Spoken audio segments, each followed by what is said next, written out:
অনেকে জানে না যে পরকীয়া কারা করতে পারবে।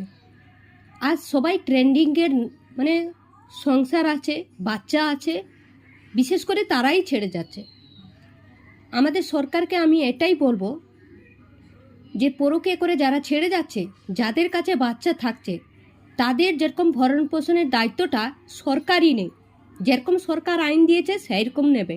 কেননা একটা মানুষের পক্ষে বাচ্চা নিয়ে ঘরে বাইরে সামলানো সম্ভব হয়ে উঠবে না। আবার বাচ্চাকে নিয়ে তাকে কোর্টে দৌড়ানো সম্ভব হয়ে উঠবে না। যে সকল ব্যক্তিরা পরকীয়া করে ছেড়ে যায় তারা তো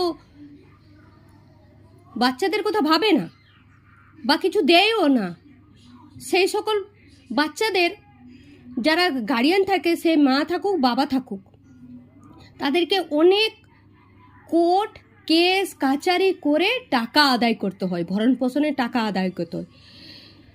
আজকে সবাই বলবে সবাই শিক্ষিত হচ্ছে, মেয়ে ছেলে সবাই চাকরি করছে, কিন্তু বাচ্চা নিয়ে চাকরি করা, ঘরের বাইরে কাজ করা সম্ভব হয়ে উঠে না, আর উঠবেও না।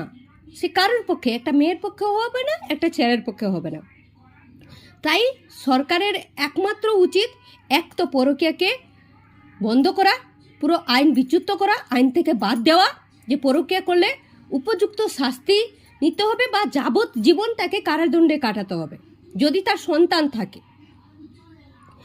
আর যদি পরকীয়াকে আইন দিয়ে স্বীকৃত দিয়েছে তো, কিন্তু অনেকে তো জানে না যে যারা কারা পরকীয়া করতে পারবে, তাদের জন্য সরকার অনেক মানে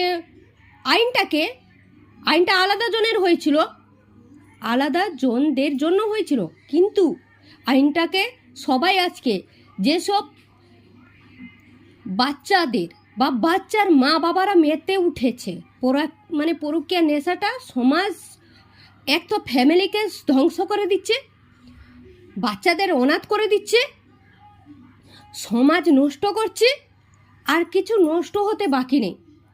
মানুষ খুনোখুনি হচ্ছে, চুলোচুলি হচ্ছে, রাস্তাঘাটে মারপিট হচ্ছে অধিকারের বদলে। তাই সরকারের একটা উপযুক্ত দায়িত্ব নেওয়া দরকার আছে। যদি তুমি সরকারি হিসাবে পরকীয়াকে আইন দিয়েছো, তাহলে পরকীয়া করে যারা ছেড়ে যাবে, যার কাছে বাচ্চা থাকবে, তাদের ভরণ পোষণের দায়িত্ব একমাত্রই সরকার দেবে।